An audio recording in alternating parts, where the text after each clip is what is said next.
Very good evening to all our viewers on Globespan24x7 as we bring to you our Monday night program here on the most reliable news media in New York and in Guyana, Globespan24x7. We want to thank Nohar Singh for making this platform available, and of course to Devin Bisu, our technical specialist. This evening, as always, it's always an honor and a privilege for us to have ministers of the government to explain to our viewers what is going on, what their views are, what plans they have to alleviate some of the problems, and there are many. I can tell you this. There are many problems in Guyana as we speak, and tonight we are hoping that the Honorable Minister, Gail Teixeira, a seasoned politician, the longest serving parliamentarian in the PPP in Parliament, I believe. So it shows you how the power of the female sex, Minister Teixeira has outlasted all of our male colleagues. And she is now the longest serving MP for the PPP. Minister Teixeira, welcome to the program tonight. Well, good night, viewers, and good night, Mr. Sugarman, Dr. Asquith. Thank you for having me. Right. Good night. And of course, my co-host, Dr. Rose. Dr. Rose, welcome. Well, thank you, Charles, and welcome, Minister Teixeira. All right. Minister, I was speaking to the speaker the other day, and he was telling me that there are plans to move Parliament back into the Parliament building where it actually belongs. I mean, because of the COVID, Parliament has moved to the Convention Center. In your view, when do you think Parliament will resume at its rightful place? Well, Parliament can be held anywhere once there's a decision to hold it anywhere for any circumstances. But so there's nothing unparliamentary about us meeting somewhere else. We're looking at the vaccination levels, and so we're hoping that we can get more and more people vaccinated. As you know, we have done quite well with the vaccination campaign, although there's still hesitancy. So we would like to go back, but the Parliament chambers, we're all very tightly packed. And so there's much more space in the dome, and there's much more, we're able to fulfill the COVID measures. As you know, the Parliament office itself has had quite a number of COVID cases. And so to protect the staff and to protect the MPs, not all MPs are vaccinated, or as far as I understand. So whenever we're ready, whenever we feel that we can as a people, as a country, as a parliament, we will do so. In the meantime, we're not fulfilling our responsibilities as a parliament. We have been able to have committee meetings until recently, and the meetings have been held virtually. So we can continue to function. We'd like to function obviously in situ, but that doesn't prevent us from functioning. And the dome has its advantages in the convention center and its disadvantages, but then we're spaced out. And that's better to protect all of our MPs and the staff, the press. It's safer to do that now. So there's no timeline at this point. There's an objective to do that, and when we feel more comfortable as a parliament, we will. Okay, great. Because I know, as you rightly said, when President Jagdeo was the president, I think he had cabinet meetings, different parts of the country, and I think President Granger also had some of those arrangements. Is that correct? No, that wasn't parliament. That was cabinet. The cabinet, sorry. The only time Parliament has been not held in the Parliament buildings was when we were doing major historic restoration to the chambers. And so for 3 years, we were located in the auditorium of the Ocean View Hotel, which is now actually the Liliendahl Infectious Disease Hotel. But we met there for 3 years. What started out as a year project, restoring the chambers, turned out to 3 years to ensure that the historical integrity of all the ornate work was maintained. And so there's been precedence for that. But no, with Mr. Jagdeo, President Jagdeo, had cabinet outreaches. President Ramatar, well, it started with Chedi Jagan. Chedi Jagan started it, and every PBP president after that held that, including President Ramatara. And now we're back in office, and President Irfan Ali is planning first outreach as a cabinet shortly. Again, COVID has put some strain on these issues, as well as, of course, now we have been dealing in the last month with the flood, which has affected all 10 administrative regions. So that's put a little bit of slowdown on that objective, but that should be happening in July. Okay. Thank you, Minister. And I'm glad you mentioned restoration. And I also want to commend the government. When I read the papers a couple of days ago, that the government has put out an act for the restoration of the City Hall. And I think that is very magnanimous. And I just trust and hope that will be done as soon as possible. So thank you. Yeah, the tender, Charles, the tender is out, and the budgetary allocations, I think $100 million. I don't believe, and none of us believe, that will complete the building, but it is a most beautiful building of historic importance, but also it is just exquisite building. It's beautiful, and therefore we want to preserve it. And so there are a number of, like the UNESCO and the Dutch have provided us with some guidelines in terms of the building and the physical infrastructure, but we have to be very careful to maintain the artisanship that was done by Guyanese artisans over 100 years ago. So yes, it's the beginning of the project, but I don't think it'll be finished. But in this phase, it's a very important phase to start. We've talked about it for a long time, and we need to get it done before it's gone. Yeah, now there is some step towards getting it done. I'm glad you mentioned that. But Minister, I don't know if I put you on the spot, but who built City Hall? Was it Guyanese did it, or was it foreigners? Do you know? No, it was a priest. I hope I spell his name right. Scotles. It was a priest, a Catholic priest, I believe, who had designed it. In fact, I had notes on it for some other purpose, and now I've forgotten. But no, it was designed in the 1800s, and just like the beautiful buildings we have, the Victoria Law Court, the Parliament buildings, the same City Hall, these were all done in that era of the 1870s approximately. So they're very beautiful buildings that were done. And I'm not bashing our Guyanese contractors, but do you believe our guys locally have the capability and the competence to restore a place like City Hall, you think? It's a challenge, but I think we have. Let me just go back to the Parliament chambers, where if anyone's been inside of it, you'll see the ceilings were beautifully ornate with plaster Paris, handmade in the 1870s, 1880s. And it began as a roof repair, and then discovered that the ceiling, the rain had been coming in and damaging the ceiling, and that project then got on to save the ornate work that was done.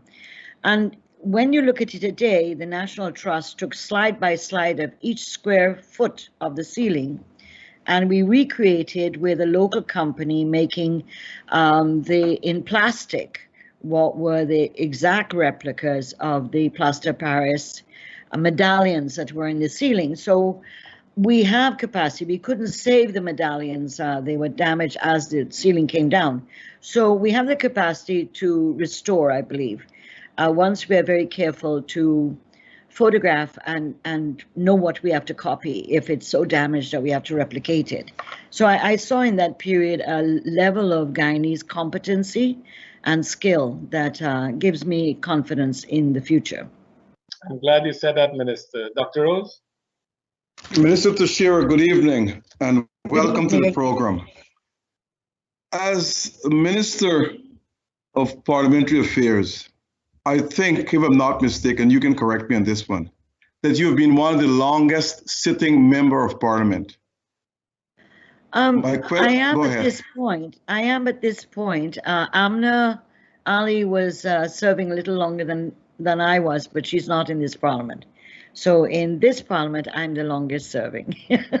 Okay, thanks to that. Now, since you've been appointed to Parliament, what has changed? Has there anything changed for the better over the last 40 years? In Parliament? Yes. Yes, there have been, in terms of, if we look at the structure of Parliament, if we look at the constitutional reform we brought in 1999-2001, if you look at the parliamentary reform, the revision of the standing orders, procedures, sharing with the opposition, giving the opposition more say in Parliament, particularly the Parliamentary Management Committee, for example, and Parliament being more deliberative. Yes, those are positive changes that have emerged in the previous parliaments.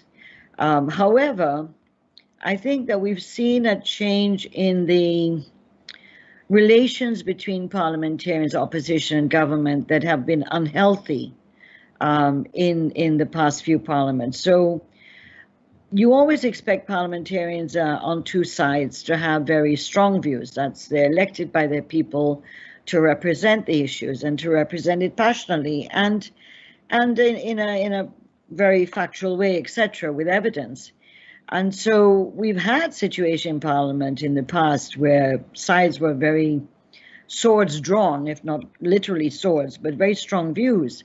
But you could come outside and you could dialogue afterwards on other issues and to represent issues.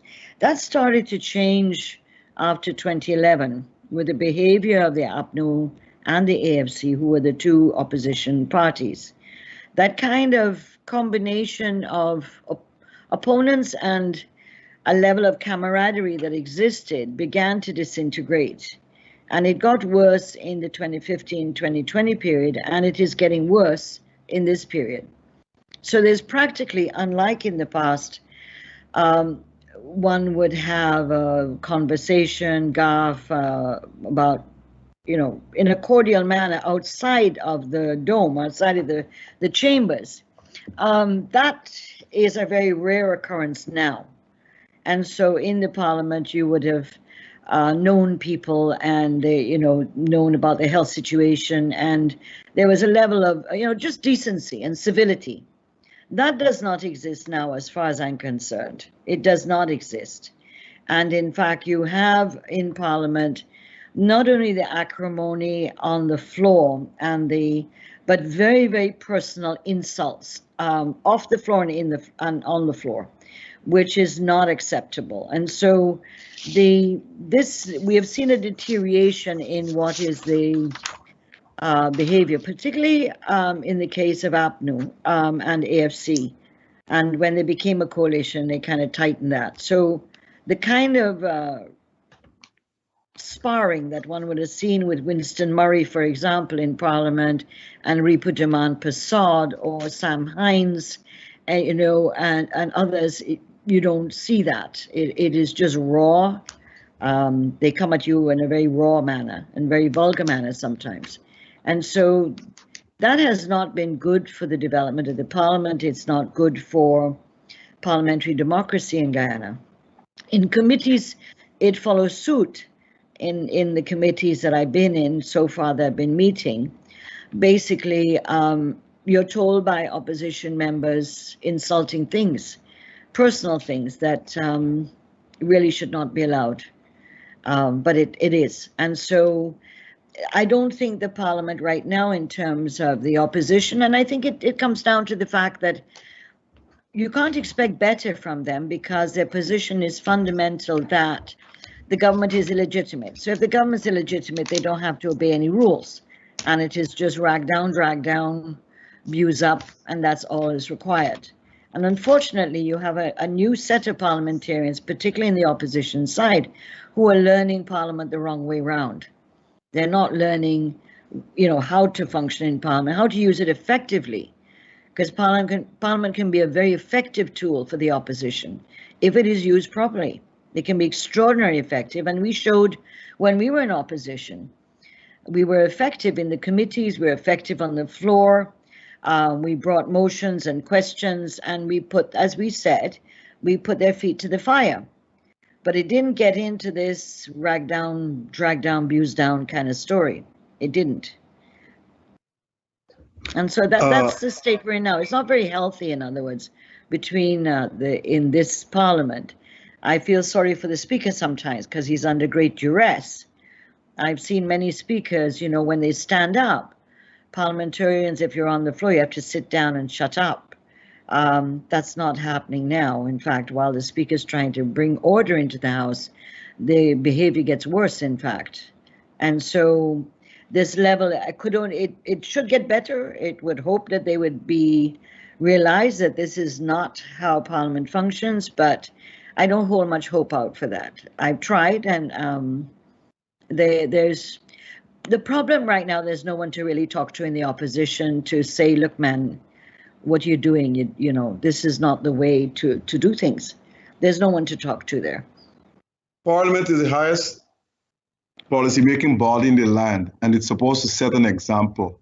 But yes. Listening to you, you're saying that civility has disappeared and has been replaced by derogatory behavior. You're saying especially by the opposition. Why do you think this is happening? I go back to what I said, Asquith, about the issue that they refused to accept the results of the election. So having held out for 5 months with their position that they had won, having been found wrong that they didn't win, having gone to the courts twice and their case being dismissed twice, that they still doggedly hold on to the belief and say to people everywhere that the government's illegitimate, and they use now words in Parliament, the installed government, the government that was installed, not won, not the legitimate government, but installed. So if you're going with that mindset, therefore the position is, well, if this is an installed government or an illegitimate government, you don't have to obey anything. And I think that's the attitude that's pushing the behavior and influencing the behavior. And there are some MPs there trying to show each other who's more radical than the other, you know, because they're looking for the future. I guess if there's a Congress of the PNC, maybe they might get in to the executive, as there are many spaces being created now in the PNC, vacancies that some of the young Turks might be competing for. Okay, as you know, our parliamentary system operates like a winner-take-all, meaning that the party with the majority will make the rules or the laws, still asking for a debate by the opposition, and when everything is said and done, that bill that is proposed by the majority will pass. Do you think this parliament or any other parliament like this can be effective? I believe Parliament is effective even under the winner-takes-all, because you're guided by the Constitution. And the Constitution has made it clear of a level where the opposition, we have deliberately created our Constitution, where the opposition leader can have a veto on the president in terms of constitutional appointments. No other constitution in the Caribbean has that. And so there are checks and balances on the executive in a variety of ways in the Constitution in terms of the role of constitutional agencies that are appointed through a parliamentary process, no longer appointed by the president as used to be before 1999, where we're the only country in the Caribbean where it is not the president appointing, or the what you call the prime minister appointing the service commissions and the constitutional bodies. It is a parliamentary process. In fact, in the service commissions, the president has not even one nominee. In the police service commission, in the public service commission, he has one, and in the, I think, three, and the rest of the three others that he has to agree with the opposition leader, and in the judicial service, he has to agree to appointment between the leader opposition himself. So there's safeguards in the Constitution with regards to the executive president, and in fact in dealing with power sharing at different levels. This was what led to the constitutional changes, to allow for a greater role between government and opposition, to have a less acrimonious situation, and to let the opposition not feel so isolated or not included. And so the whole concept of inclusionary democracy was born in the Constitution, and that now guides Parliament. And in the Parliament, there are a number of committees which have the role in the Parliamentary Management Committee. It is equal numbers between the government and the opposition, with the Speaker chairing. And if you have a meeting and you don't have at least 2 persons from each side, the meeting cannot go ahead. Now, the Parliamentary Management Committee deals with the way in which the Parliament is managed, decisions of policy in terms of what are the different structures, what are the different interventions that could be made.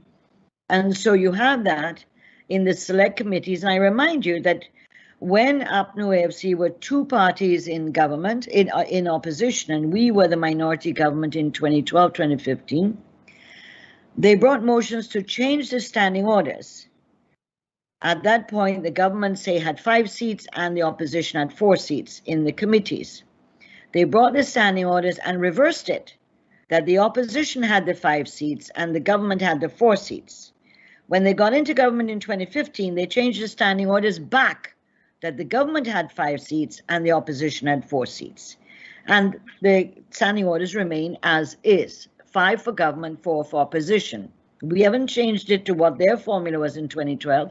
They changed it back in 2015 when they got into government. So there are those issues. But I have seen effective opposition MPs through the years who have been able to do their homework and bring in a bill, or to be able to amend a bill of the government based on discussions, based on amendments, etc.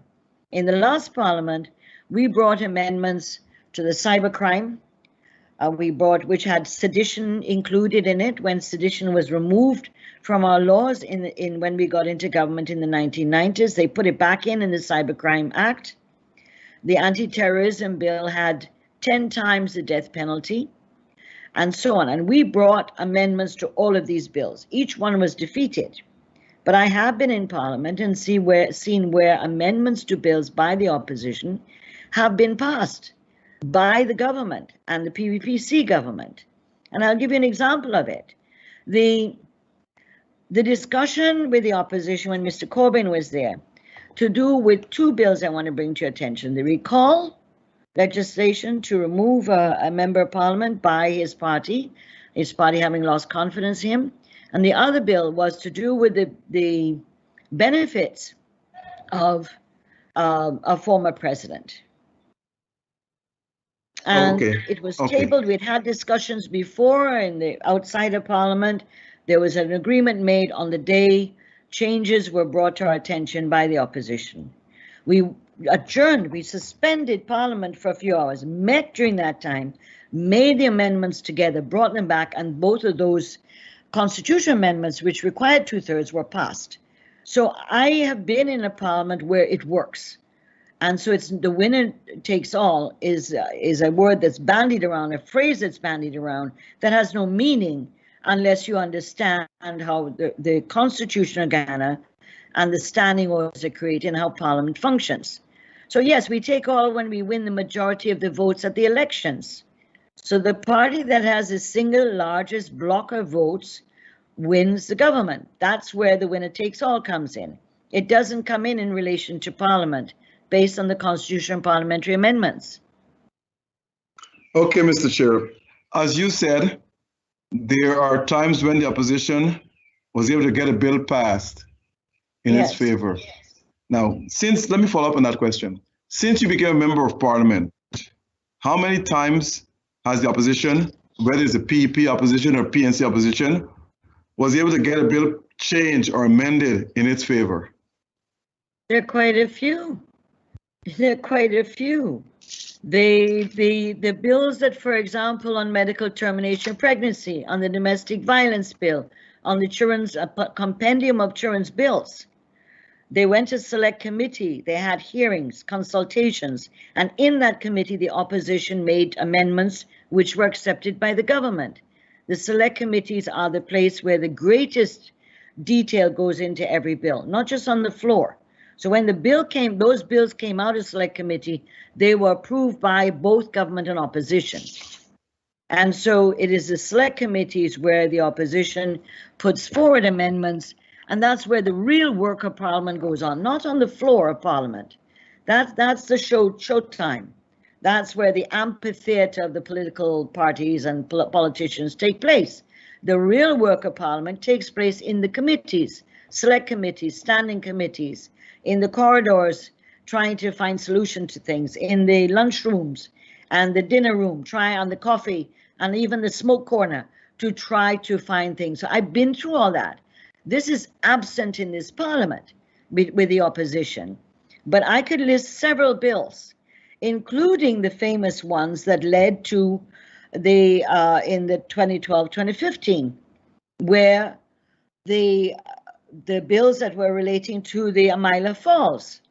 The Amila Falls bill, which had to have an amendment, the Hydropower Electric Bill Act had to have an amendment because in the work on the Amila Falls, they found this tiny little fish that no one had ever found before in the environmental assessment of the falls. And they found this little fish that up to now, I don't know what it's called, I don't know what it looks like, none of us do.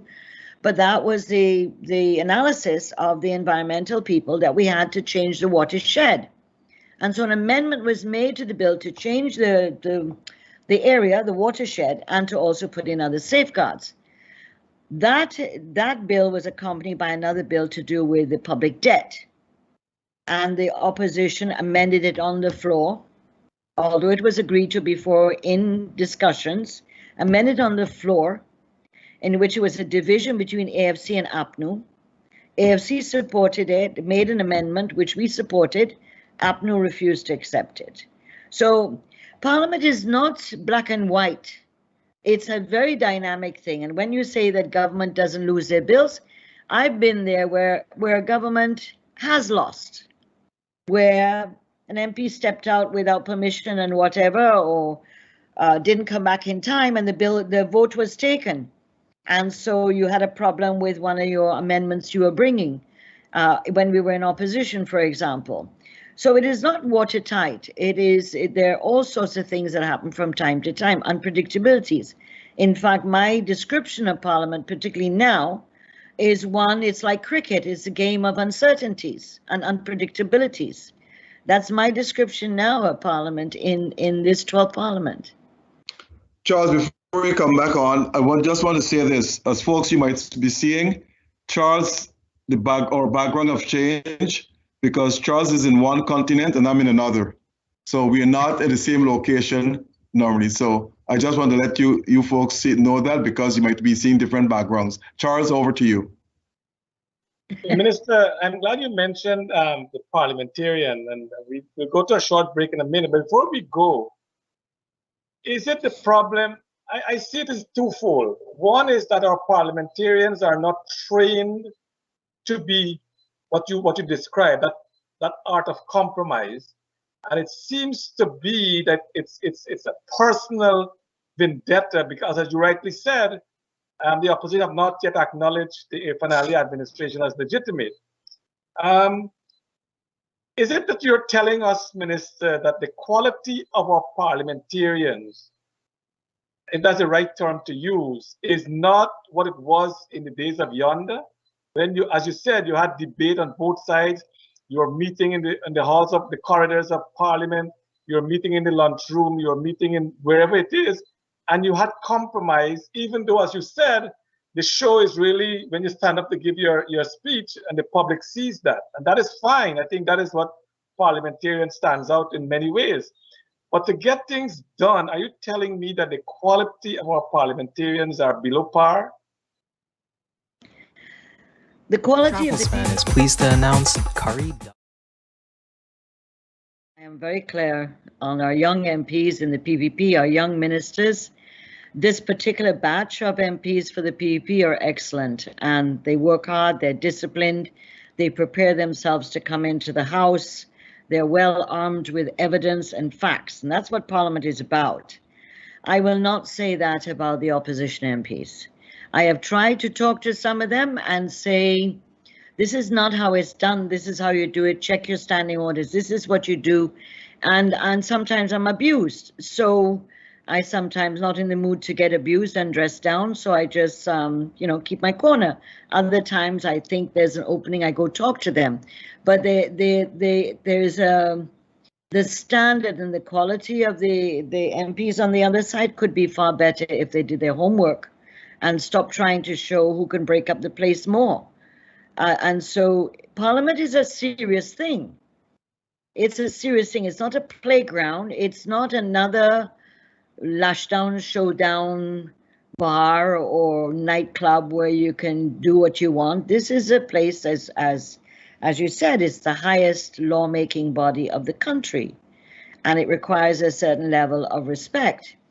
But the MPs before weren't the greatest, nor the ones today on both sides. But the issue was there was an understanding of our roles in Parliament and that we were following the rules.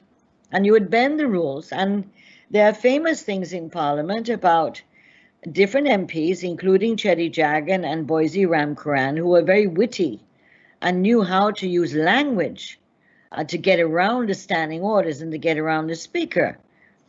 Parliament is about your brain and be able to effectively defend issues and or effectively represent issues and represent the people who are your constituency or issues that are of national importance. And it must be given that recognition of importance. If you think of it just as a place to go and behave bad and bang the tables and shout and cuss and stuff, then you're in the wrong place as an MP. But MPs certainly get passionate at what they do, and that's all right. That's okay to be passionate about your positions. But there are rules that you have to obey and to try to manipulate in it. Yeah, but that's a point I'm trying to raise as well. Should there be a period of intense training? I know they go through the period, you know, the norm, that what the order is, how to ask a question and so on. But should there be an intense period of training for new parliamentarians? The Parliament has always had, at each new Parliament, programs for training parliamentarians, including new parliamentarians. And this Parliament had planned, and because of COVID, it has been postponed. However, it is on the onus of the chief whips of both parties, of both sides, to be able to train their MPs. While Parliament does what it does, each political party in Parliament must do their prep work and train their MPs outside of Parliament. And that's what I've been part of on my side. And sometimes it's not a very popular job because you have to be pretty strict sometimes. But it is the responsibility of the leader opposition, the leader of the House, the chief whips on the two sides, to train their MPs, to guide their MPs, and to crack the whip, which is a terrible phrase to use to pull everybody, because there's something called solidarity. You pull together and hold one position. The way they treat the other member of the opposition is absolutely astounding. The deputy speaker, who is the representative of the joiner parties and the Liberty Justice Party, Mr. Schuman, it is beyond acceptable how they speak about him, how they treat him. And they don't even put him on a select committee or any committee of Parliament. And so the Parliament rules talk about, the opposition members be part of committees. And the leader opposition and the Parliament opposition puts forward the names of the committee to the committee selection. When we recognize that Mr. Schuman wasn't put on any committee for representing the opposition, we raised it with them, and their view was, you give up one of your seats and give it to him.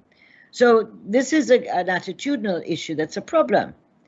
But they treat another member of the opposition with great derision. And so I don't know what training could do with that. I don't know if training will work on that. But I do know that Amna Ali, as a chief whip, was a tough lady when it came to managing her people. And she didn't do a bad job of it many times. And she also, as I did, and I have, tried to show MPs how you do things, how you present, what is to concentrate on, how to behave, and so on. And so, yeah, Parliament is one area, and it will do what it has to do, and the Commonwealth Parliamentary Association is part of the training of the new MPs every parliament we have. Okay, Minister, we'll take a short break now. When we come back, we want to change gear and talk some more of the economy. I know you're sung in that, you're ministers of different ministries. So we will not really. Yeah. We will rest on you to give us some answers on the economy. We'll be back shortly. Audience, stay right there. Travelspan is pleased to announce Curry Duck Curry Punta Cana 2021. Yep, it's Travelspan Curry Duck Curry with an inclusive vacation 2-in-1 on August 12th to August 16th. Special performances by Terry Godraj, Sexy Marissa, the Tassamen, and the DJs are all going to Punta Cana on August 12th to August 16th. It's fun, games, party, and curry duck curry at VIK All-Inclusive Resort. All you can eat and all you can drink. Travelspan has flights from JFK, Newark, Miami, Fort Lauderdale, Orlando, and Houston directly to Punta Cana. It's Travelspan Curry Duck Curry and an all-inclusive vacation. It's 2-in-1 on August 12th to August 16th in Punta Cana, Dominican Republic. All-inclusive packages include air, hotel, transfers, all meals and drinks from $9.99 persons. Travelspan Curry Duck Curry is sponsored by allfromonesupplier.com. Dave West Indian. Call Travelspan at 212-243-0865. That's Travelspan at 212-243-0865 or book on travelspan.com.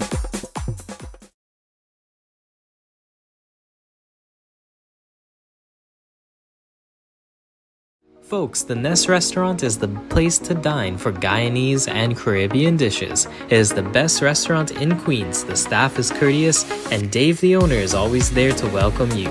So for a memorable dining experience, visit the Nest Restaurant located at 12717 101 Avenue, South Richmond Hill.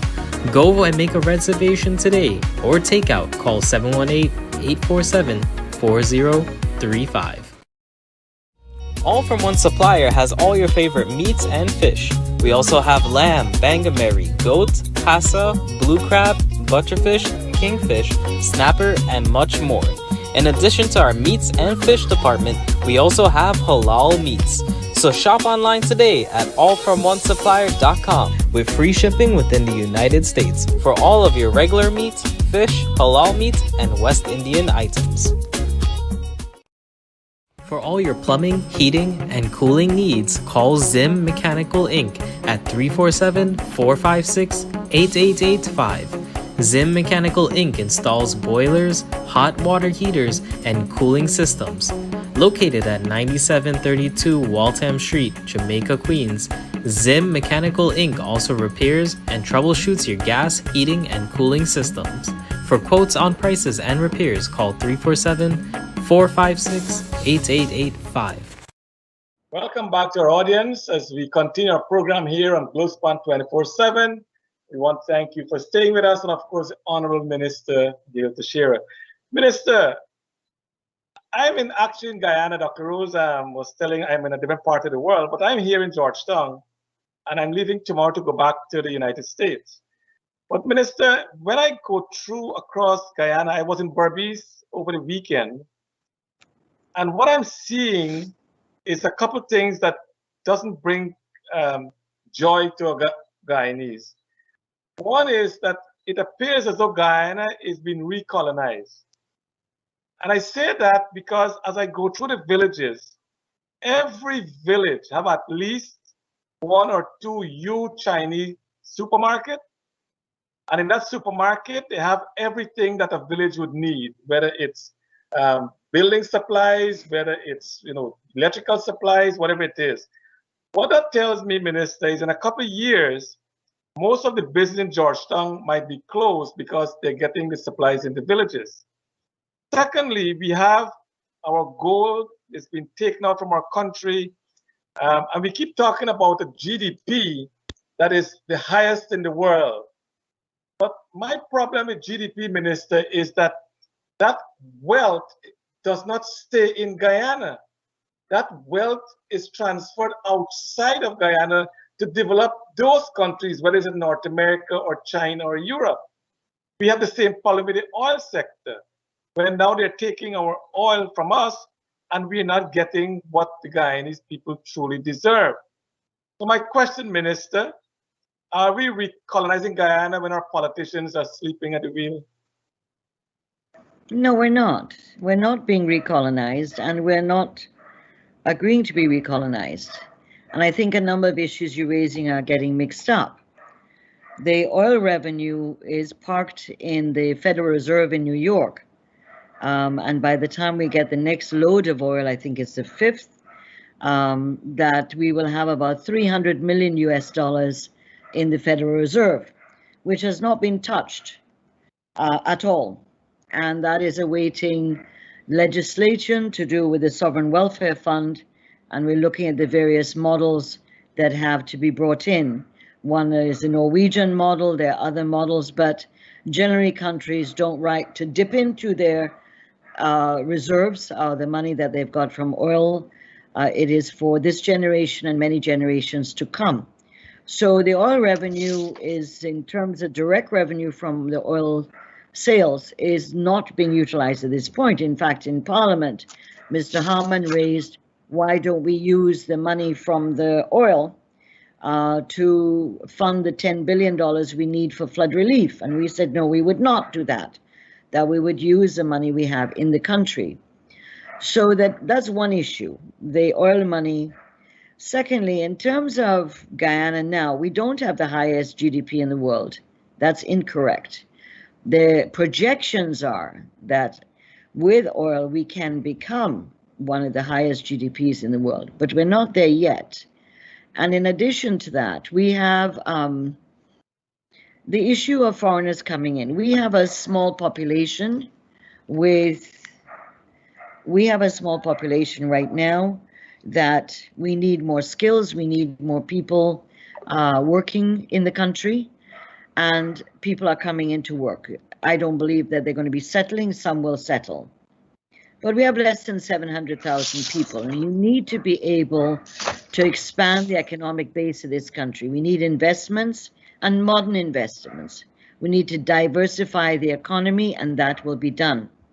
So that there are Guyanese living in other countries, not just United States, who are coming home. Some are fleeing situations like those fleeing from Venezuela. And so we are a hospitable country, but we're not going to let them take over our country. But we also have to have more skills, more investment in order to move the country forward. And I think that we have to be careful not to be afraid of development, not to be afraid of it, but to be able to manage development in a way that will benefit our people. When you go to different parts of the country, you meet Guyanese who went to Venezuela, had children, came back, some second generation Guyanese Venezuelans. They've come home. Some of them are in bad situations, and we are there to take back our people. We are offering humanitarian assistance to the Venezuelans and all those coming from Venezuela. That's what we're doing. So we can't shut our doors and pretend that we don't want people here. The United States did well as a country and has done well historically because it opened its door to migrants and immigrants. And they're the people who pushed the labor force, they pushed the ingenuity, the science, the technology, they took risk. And our people are part of that in the United States who emigrated. So I think you have to look at this in a dynamic way and not in a very, very narrow sense. And Minister, point is well taken. And I agree with you that we have the potential to have the greatest GDP sometime in the near future, maybe next year, so on. But what I'm saying, what you compare the United States to us is that in the United States, in their development, most of the resource, the value added, the GDP, the benefits stayed in the United States. We are not having this in Guyana. I was in a quarantine over the weekend, and I was speaking to a Guyanese who was working on the rig out in the Atlantic. What he told me, Minister, I was so upset about it. First thing, Guyanese are being recruited for the lowest job in the rigs. We are not getting the height because we are not trained. Of course, there's There's little training there. But what he also told me is very scary, is that the Guyanese are paid far less than the foreigners. When they come to shore, the Guyanese are taken to the hotel, maybe have a shower, eat something, and then they're on their own. They have to find themselves home. The foreigners stays at the hotel. Exxon pays for their return fare to their country of origin and give them additional funds when they're there, when the Guyanese workers get nothing when they're not on the rig. Minister, how can we bring our Guyanese up when we are being treated like dogs or something that belongs to us? I'm sorry to use that term of dog, but you know, it's. Yeah, I think you have to be very careful. The labor issues. There are many sensitivities about the labor issues and concerns with foreign companies generally, not just oil. And there's always a concern to make sure that Guyanese workers are not disadvantaged. And certainly if a Guyanese were working in another country with an oil company, they would be treated to the same benefits as a foreign person working in an oil company here who is not in their home country. So there are those issues we have to take into consideration. I understand about the difference in salaries, and that is something we at the labor and so on have to be investigating from time to time to make sure that there's not exploitation. The salaries, as far as I know, are higher than generally what is the standard salaries in Guyana. However, certainly as our people get more qualified and more trained, we will demand that they're paid equitably or on par with the foreign workers in terms of their salaries.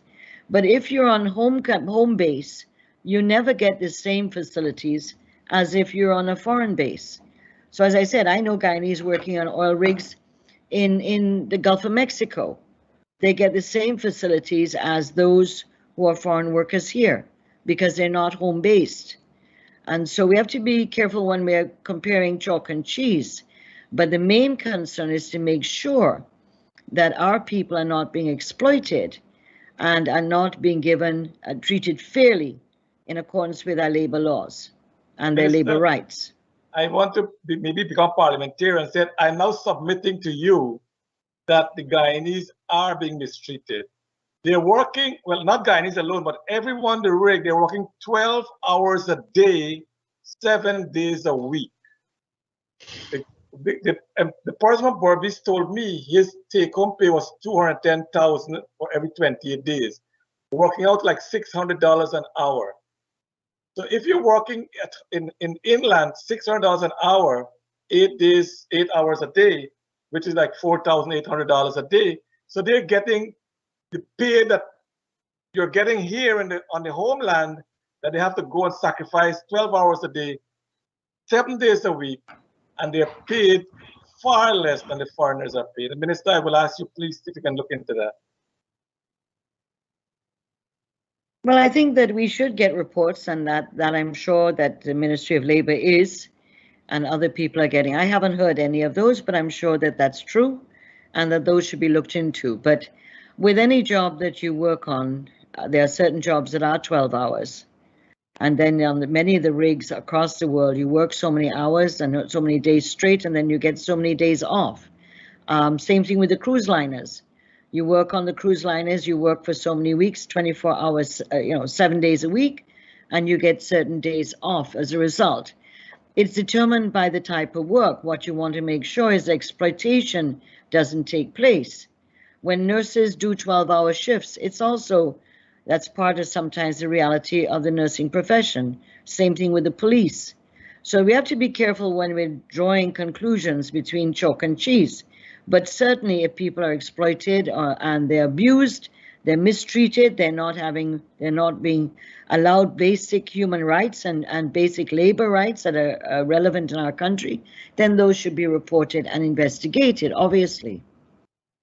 I will ask you please to look at it, because 7 days a week for 12 hours a day, it's not easy on a rig. And everyone do that, but the Guyanese, sure, when they come off the rig, they're not compensated, but the foreigners continue to be compensated when they go back to their home country. And that's what I'm asking you. Yeah, I heard. I heard what you said, yes. Okay. Dr. Yes. Rose? Yes, Minister, let me go back to Parliament because I want our listeners to know, and most of us don't really know. How many parliamentary committees are in Parliament? There are approximately 12 committees, excluding what are special select committees that are appointed based on the number of bills that might go to select committee. So right now there are 2 special select committees. And each has a chair, am I correct? Some are chaired by the speaker himself, some are chaired by ministers, some are chaired by opposition, if required, if supported. The Public Accounts Committee is chaired by the opposition. And several committees are chaired by the speaker himself, and several other committees are chaired by rotation between the opposition and the government. And then you have the select committees that are chaired by the mover of the bill, which in the case of the 2 before the House are chaired by the government. How are the chairs appointed or elected? Beg your pardon? How are the chairs appointed Sorry, or I didn't elected? get the question. Uh-huh. There is a committee of selection appointed by the National Assembly, which is chaired by the Speaker, and the committee of selection meets and appoints all the members of the committees based on the numbers that are relevant to each committee. The opposition, if it has 4 seats, puts forward 4 names. If the government has 5 seats, the government puts forward the 5 names. And they're all appointed that way. And then when the committees have their first meeting, they have an election for the chair. You know what I'm coming at? Mr. David Patterson, who appointed him? The opposition? Yes. Beg your pardon? Mr. David Patterson. He was appointed a member of the Public Accounts Committee in the Committee of Selection. And when the first meeting was held, where the Speaker convenes the meeting of all the committees to elect the chairs, he was proposed by the opposition, one of his members, in the committee, and was seconded. There was no vote for him. We did not vote against him. We did not vote for him. There was no vote. It was unopposed nomination. Okay. Now, a couple of weeks ago, he was kicked off of that committee by what I call a marathon debate in Parliament. Yes. Has this ever happened before where a committee is supposed to be chaired by the opposition, and that chairperson has been kicked out by the governing party? Has it ever happened before? Well, I think it's happened in different parts of the world, but not in Guyana. There are several cases of committee chairmen, chairpersons, who have been removed by in the committee itself. The reason why that had to go to the House is that Mr. Patterson refused to allow the motion to be put to the vote in the committee.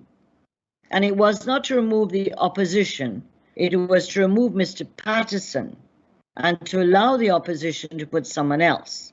And that was clearly said repeatedly throughout the period of February 1st to the night when the debate took place. It was not a threat to the opposition, it was a motion against Mr. Patterson, his behavior prior to the motion and subsequent to the motion.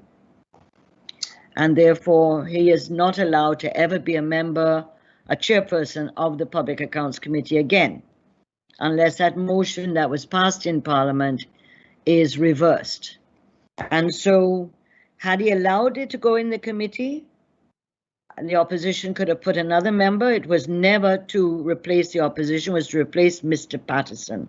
And I don't believe Mr. Patterson is the only member of the opposition, or he is the opposition personified.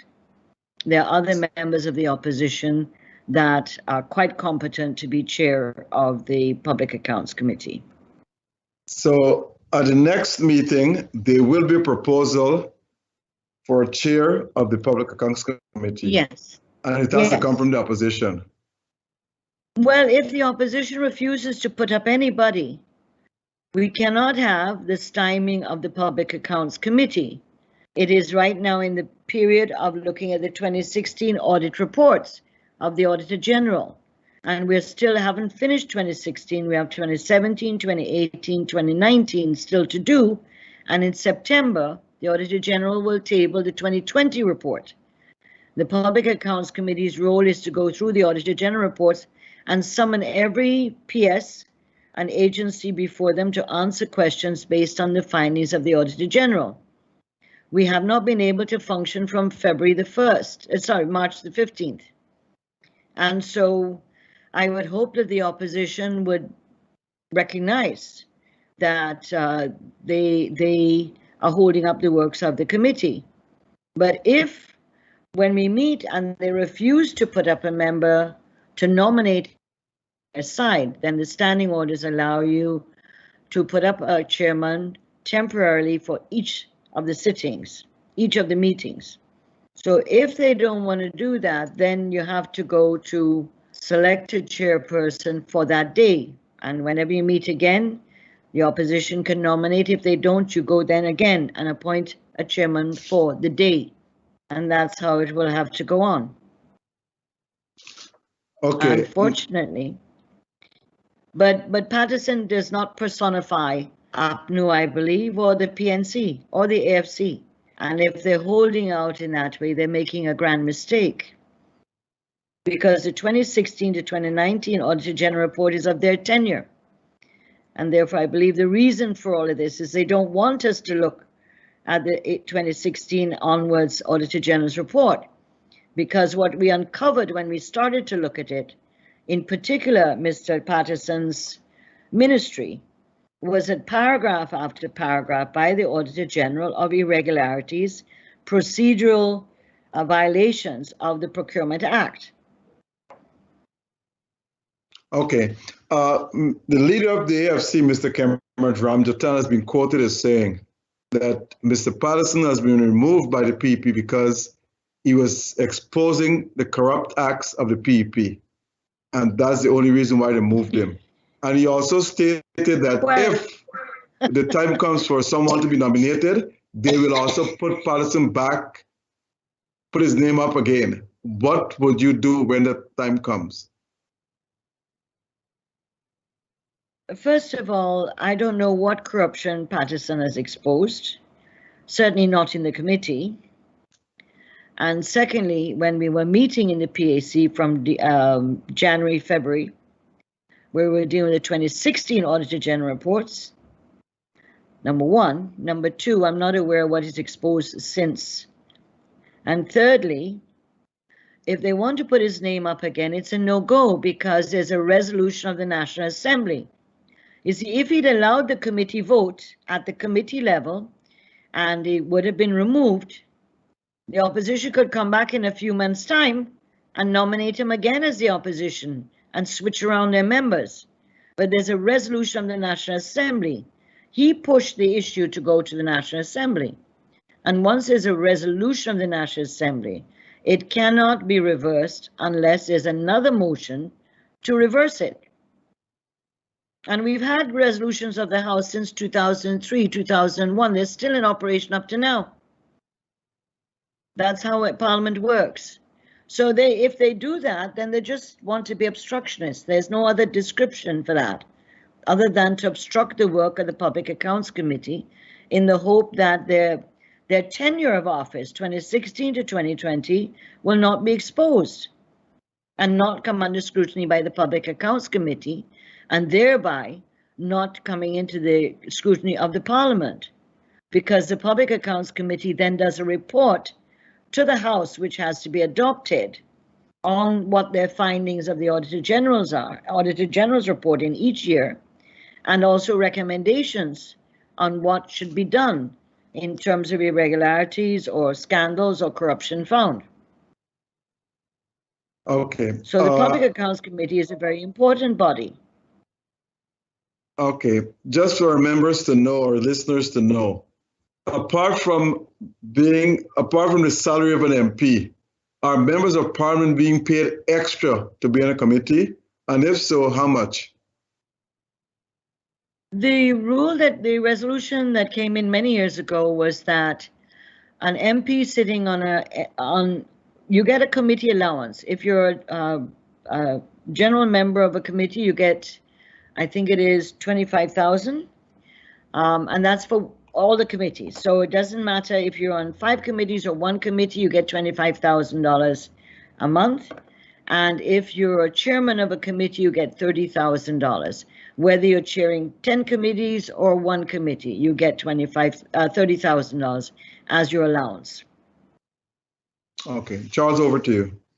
Minister, I know you mentioned we talk about people and politics. When I was in the East Coast at Tratsby over last week, and the people there, Minister, they're complaining bitterly. I know in politics, maybe 6 months is like a lifetime, but the people there are complaining. I was at WIM, and the people at WIM are complaining.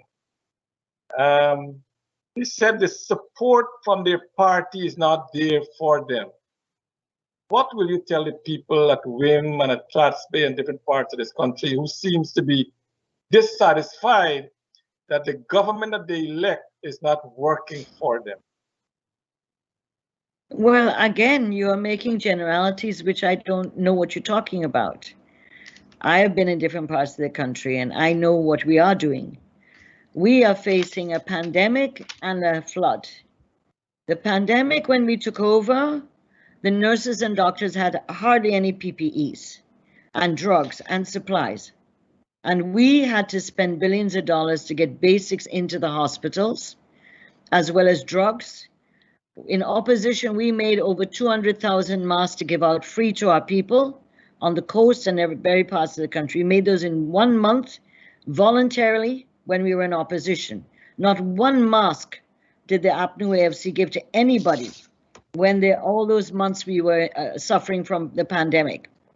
So we had to come in and try to very quickly put the Liliendal Hospital, finish it, so it could be used for COVID cases. Billions of dollars there. In addition, we have started all the programs. We gave out the household relief to our people. We gave out in the Amerindian villages COVID relief for the villages. This is actual checks and cash. We also increased the uniform allowance. We are now going to start with the cash care program to increase the amount of cash care that every child in school will be registered and getting. We have been able to open up many areas and places that the housing programs that were dying, in a sense. There was nothing going on there. We've been opening up and trying to fix roads and irrigation, etc., which were neglected. We know that APNU AFC neglected the PUP areas, and that is not so that they're being neglected. But we are dealing with a flood, and the flood has had devastating impact on many communities with damage to farming right across Guyana. Every Amerindian village you go to, the cassava crops have all gone. And what are they going to eat for the next 3 months? We have to provide support for that. We also have the farmers and people along the coast, Mahaika, Maikoni, Abari, Blackbush, Polder, etc. Up to now, there's water in those areas, in some of those areas. The water is only now going down. We have those people to take care of. Those people need food. Each bag, each hamper we give out is 50 pounds. That is to last a family of 2 weeks. But it doesn't include perishables. It doesn't include meat or chicken or fish or vegetables. And if people cannot get back to farming, and we have to help them to get back their farms, their livestock have been killed, we have to take care of those too. And many of those people are our supporters as well. So I'm not quite sure. I'm not quite sure what specifically people that you are speaking of referring to. That's a very general comment. But I can say that the government is very visible. The president, we couldn't find Granger for years. You have a president that is every which way, going out and meeting people in the midst of the flood, going out to meet people at community meetings, going to activities. He is very, very visible. Every minister of government is visible. In the flood, ministers have been in every area which is required to be there to help with people, to listen to them, to get cussed by them sometimes. And we have issues where people are also making the situation worse. And so I understand that people may say that, but I always ask them, what specifically are you referring to that we haven't done that you expected? What would you have liked us to have done within the 10 months that we haven't done? Let's talk about that.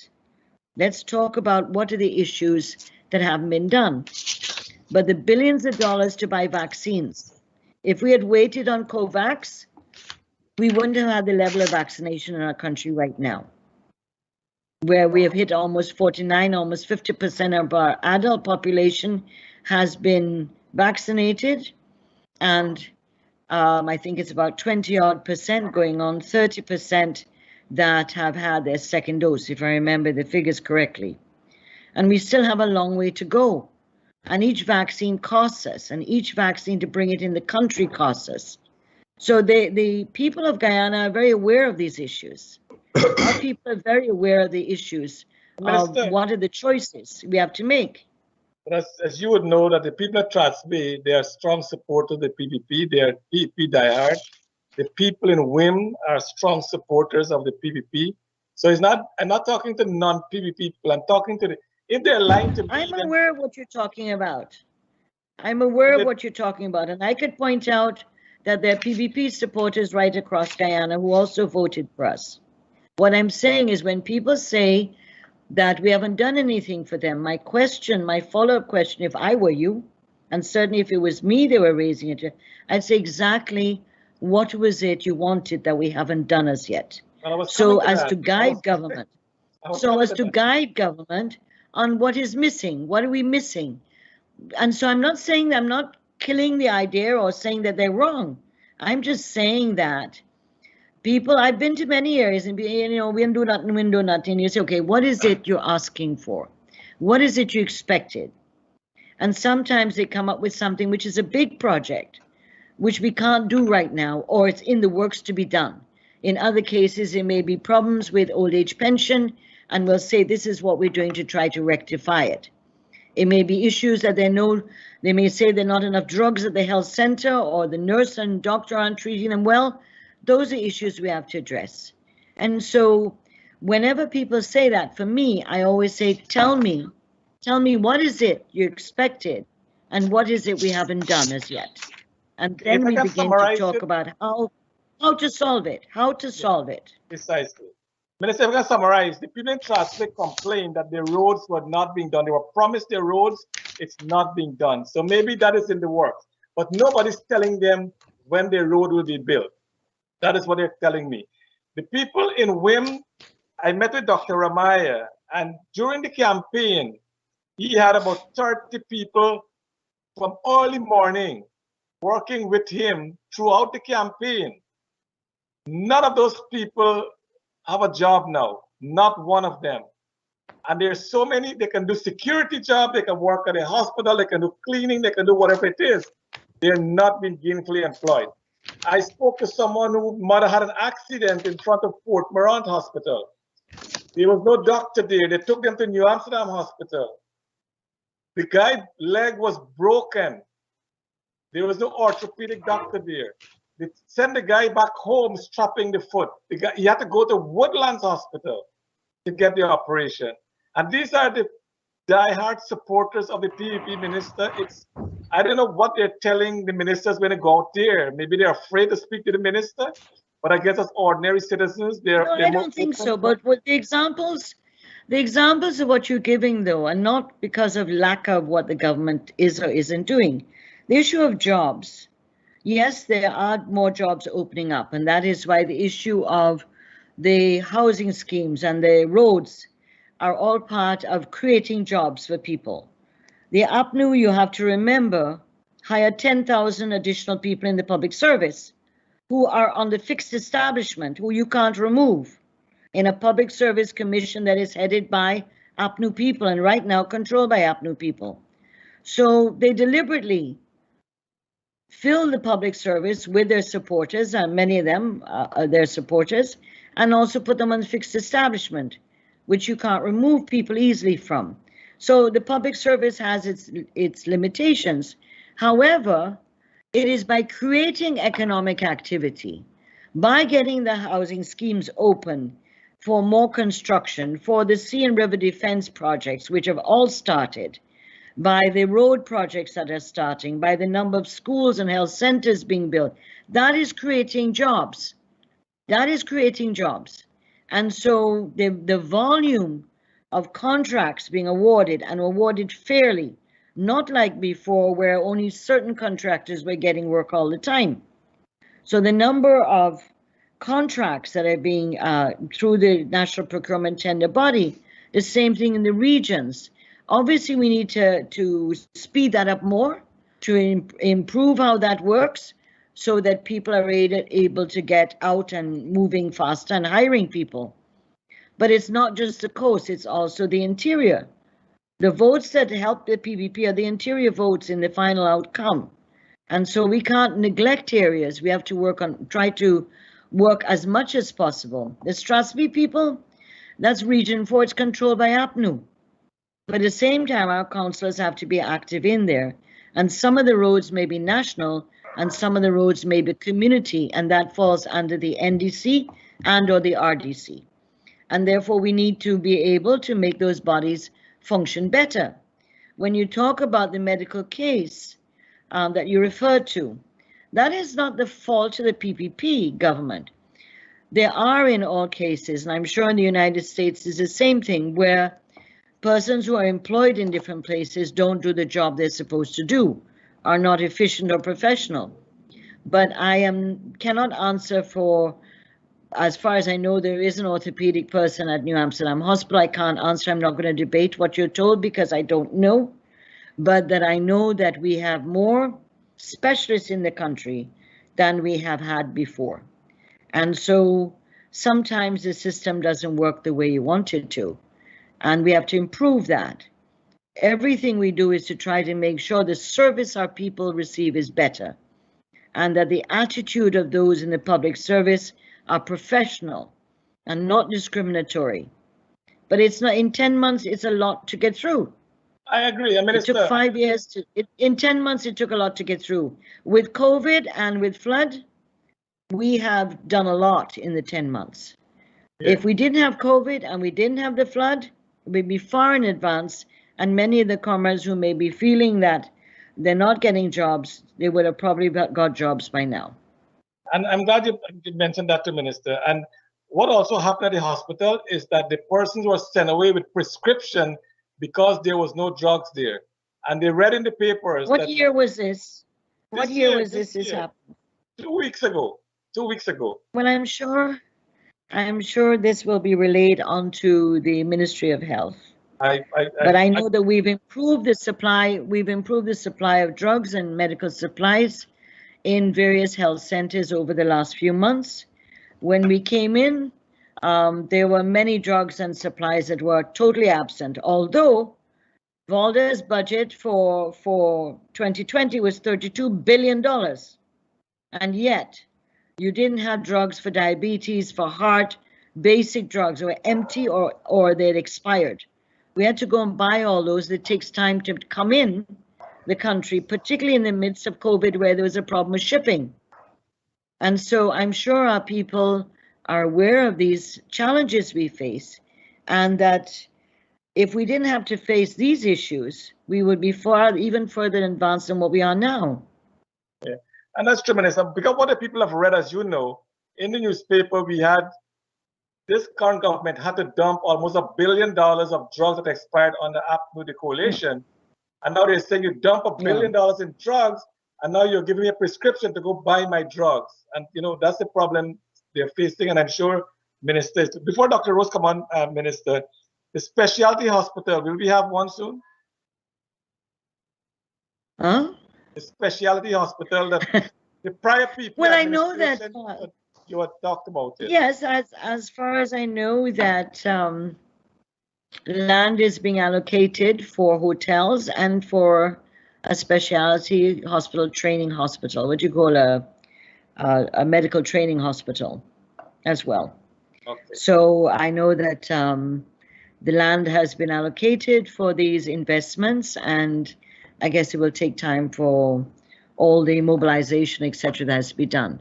But yes, in addition to that, we have support from the Indian government in terms of upgrading a number of our hospitals, including West Coast Demerara and Bartica, for example, as well as we're investing a lot of money in improving the hospitals in different areas.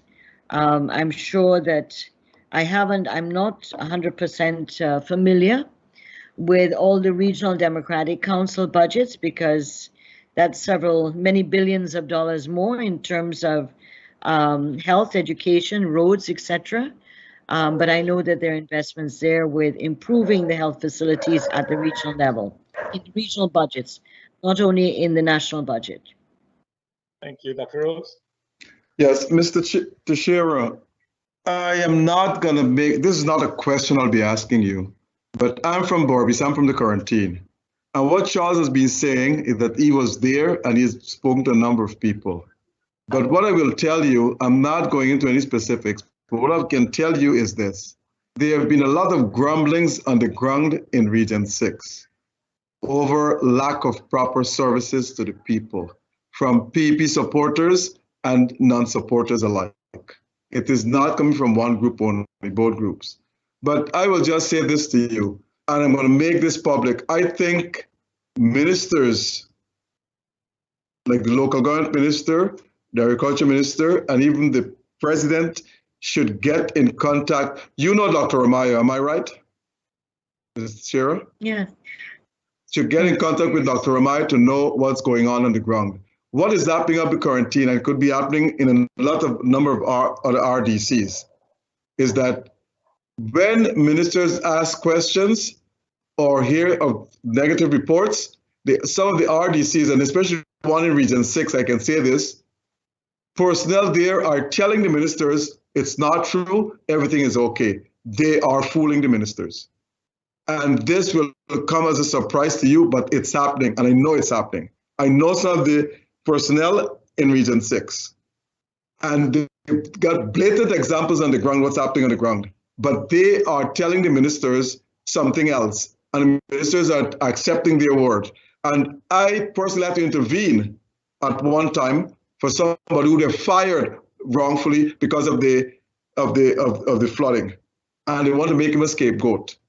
But as I said, I'm a Berbice, I'm from the quarantine, and it should not happen. And there are grumblings all across the country. So I hope the government has some teams out there to tell them what's going on and try to solve the problems. Because it could be that a lot of people are dissatisfied in 2025.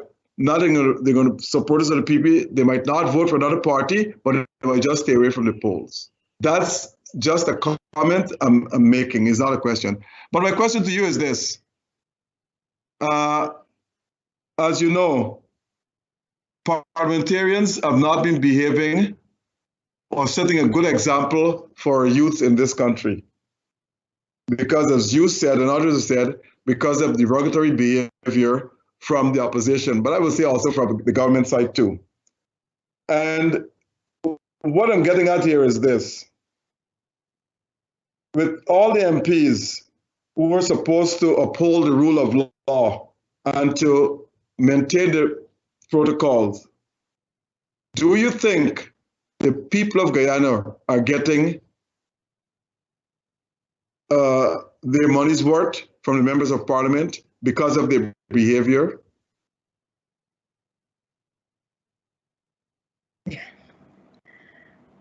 I probably want to ask the question the way you're asking it, is that are the people being represented by the MPs in the parliament? Okay.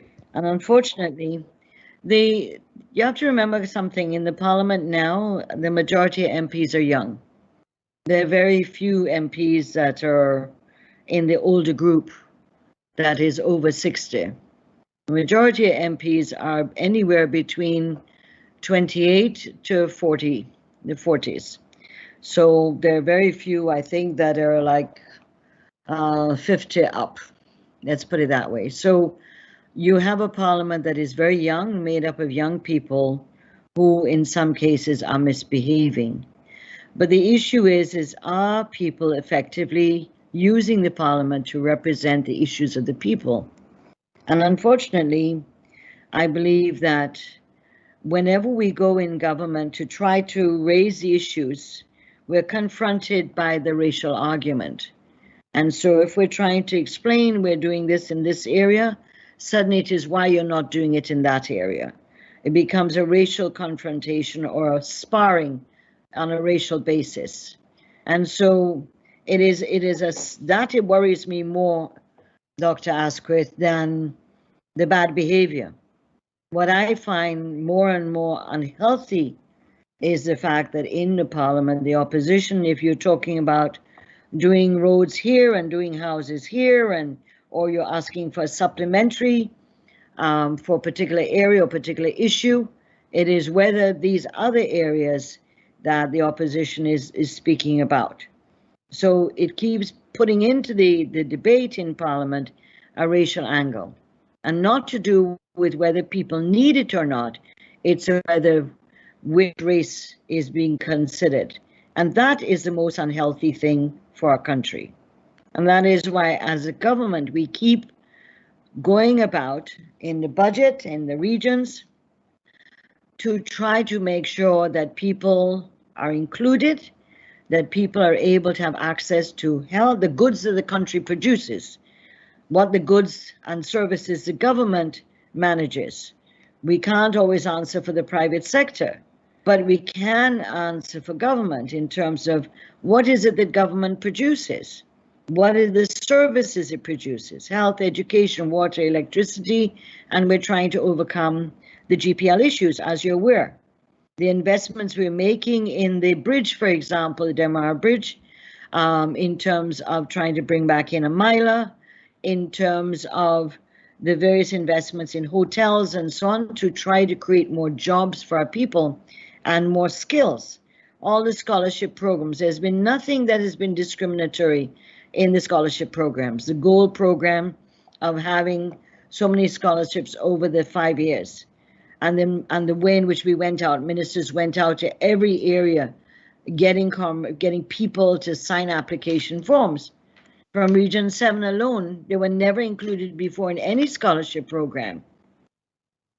Region 7 used to get 1 scholarship a year from the government, but we have 296 applications from Region 7 for the Gold Scholarship. So that there is an attempt, you're running on different levels simultaneously. How to create normalcy, how to have stability so that government and society and the private sector and everybody can function. We went through a level of instability and if you want to call it abnormality in 2020, which was exacerbated by COVID. We're trying to right back the country, put the country back on keel, so as to be able to deliver services in order to be able to provide things for our people. And therefore that MPs then make representations, and MPs in Parliament, I don't know if I should have said this earlier, remember 40 MPs on both sides, totaling 40, are national top-up, and 25 are what is called geographic MPs. So 25 on both sides of the House total, representing the 10 regions of Guyana. They're expected in the budget debates, they're expected on the issues to bring forth issues to do with the regions they represent. And if you look at the debates and listen to debates, you'll come to your own conclusion that that is not happening, particularly in the opposition. It becomes abused down, and even in the region they're representing, they then play the race card and they only talk about one set of community and not the other set of community. And it is blatant. And so you're talking about young people. This is about trying to develop a one Guyana, to develop one nation, one country. And constantly you have in the Parliament, the highest lawmaking, this constant reminder by the opposition that if you're talking about Strathspey and Wim, there's an argument what happened to Ithaca and Belladrum. And that is the most unhealthy thing we can deal with in our country. before you get to youth, before you get to other issues. And so our role as government is to try to make sure that we're able to service areas. APNU didn't take care of its own supporters either when it was in government. It took care of some. It took care of some of its supporters, and it took care of its cronies and its family and its relatives. But the people who live in some areas of the country who are dead PNC, would go down to their grave voting for PNC, were completely, ignored, completely ignored, but they were faithfully went and voted. And those people we have to take care of too. We have to deliver services to all Guyanese. How are we going to develop a country if we have these kind of like a harking back, trying to take us back to the 60s? I am a child of the 60s. I grew up in that period. I grew up in the race riots. I grew up in the violence. I don't want the next generation to experience that. I don't want the younger generation. I don't want my grandchildren or my great-grandchildren to experience that. And so the responsibility of Parliament and MPs, the Constitution talks about no discrimination. It talks about human rights. And no matter whether you're young or old as an MP, you must abide by the Constitution. The Constitution upholds our human rights as citizens to look different, to behave different, and to come from different parts of the country, but we're all equal. And that is what the opposition is undermining in the Parliament. That's the fundamental issue.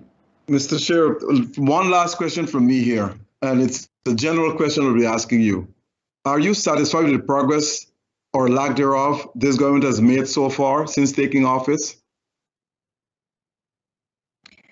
I think that between August 2nd to now, this government has done an amazing amount in the context of COVID and the flood. This flood is now in its almost 6th week in many areas. And so what we have been able to achieve, I say to you as a converse, and that is, what would this country have been like if the PPP was not put into office on August 2nd? What would have happened to many of us? We would have been dead, because the way in which COVID was being managed, with no proper protection of the health facilities and health workers, and no protection for the public, other than a lockdown. That was it. So that I believe firmly that we have done an amazing amount of work. We said we would hit the road running as soon as we got in, and we have. And we've kept up the tempo. Ministers are out there in communities. They're having meetings. There may be protests sometimes at a meeting and so on, but they continue to be out there. And so I think that we've achieved a lot. There's a lot more we did. Without COVID and without the flood, we would have been far ahead, as I've said before. Okay. But God help us if APNU had stayed in power in August 2nd. God help us. Charles, over to you. Minister, we're wrapping up time now, and we want to thank you. But quickly, talking about what APNU did, and they flaunted many articles of the Constitution. My question, Minister, will we have a new Constitution before the next election? The people of the country will decide that. But there is no bill. The Constitution is determined by the people. But when will the bill come to Parliament to start the process? I can't answer that. Please remember that constitutional amendments, many of them require 2/3 majority. And we are not talking about a new constitution. We've never ever said a new constitution. We have talked about constitutional reform. They're two different things. They're not the same. In even 1980 Constitution, it was amended in 1999, 2001. We have not spoken about a new constitution. We're talking about constitutional reform. And the areas that many people are looking to require 2/3 majority. And if you can't get an opposition that accepts that the PPC is the legitimate government, I ask you, how will you get constitutional reform? But we're committed that we will start the process. We're going to do it the way we did in 1999 and 2001, and that is we're going around the country and communities to be able to discuss them. The issue of the electoral reform is not necessarily constitutional, but the electoral laws need to be amended to try to make the GCOM unable to tamper with the elections, because in this case, this 2020, it wasn't the normal kind of party rigging that we saw under the PNC before. This is where the tampering took place right within GCOM. And so those laws are under review now, the amendments that will come to Parliament to look at how to close any areas of ambiguity and lacunas which allowed Lowenfield and others to do what they did. That's the focus right now. Are you telling because us... local government elections are waiting. Local government elections are waiting. So until we have, we are not going to accept elections with Lowenfield, Myers, Mingo, and others in the GCOM. So that's one issue. And the second issue is, of course, the electoral amendments to the laws. Right. So you're telling us, Minister, that whether it's a reform of the Constitution or whatever terminology we use, can that begin without Parliament first giving sanction to a committee to start the process? Can it begin before that? No, the model I said, we're using the model of 1999-2001, and that is that we bring a presidential appointed commission. Okay. And so that's the model we're using of 1999-2001. It was a presidential appointed parliamentary commission, which met full-time and functioned full-time and had representatives from civil society. And the political parties at that time had equal representatives on the constitutional reform body. And the civil society, religious, Hindu, Christian, Muslims, trade unions, private sector, etc., had representatives each. Yeah. And we're taking so that model. type of model is what? And Sorry? that same model you will implement? It would be a model along those lines, yes. Okay. Yes. And unlike the one that was, unlike the bill that was put by Moses, which was completely different. Yeah. Yeah.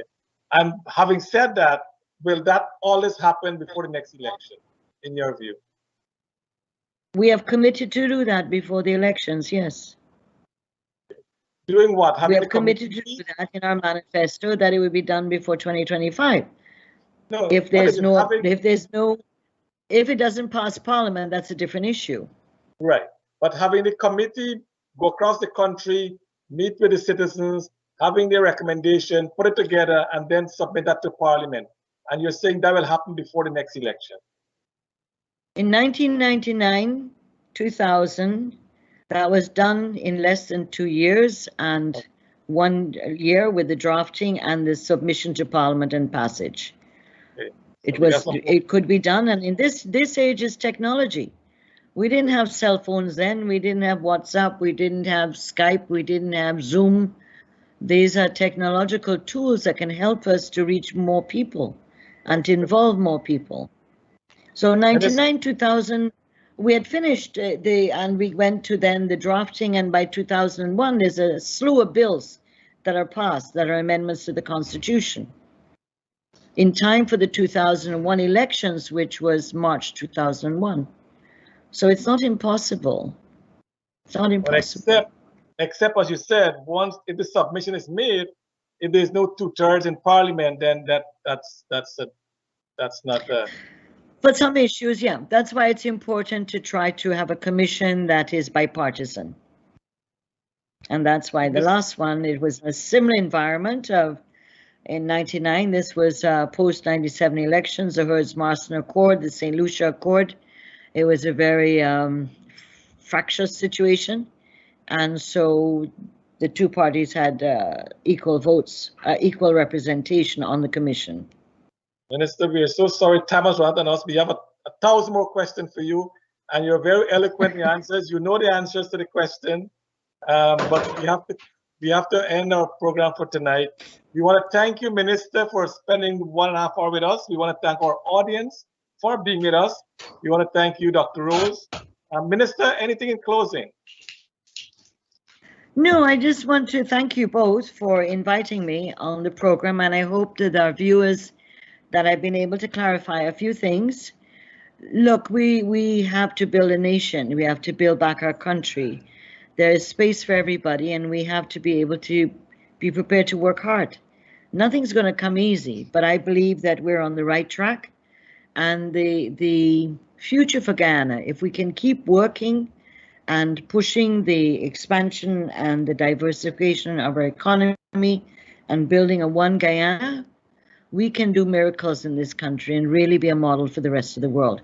So I have great hope for the future, and I hope Guyanese who are watching it, whether in Guyana or overseas, will keep hope alive. Don't let hope be extinguished. Thank you very much. Mr. Shearer, thanks very much for accepting the invitation, and thank you for coming.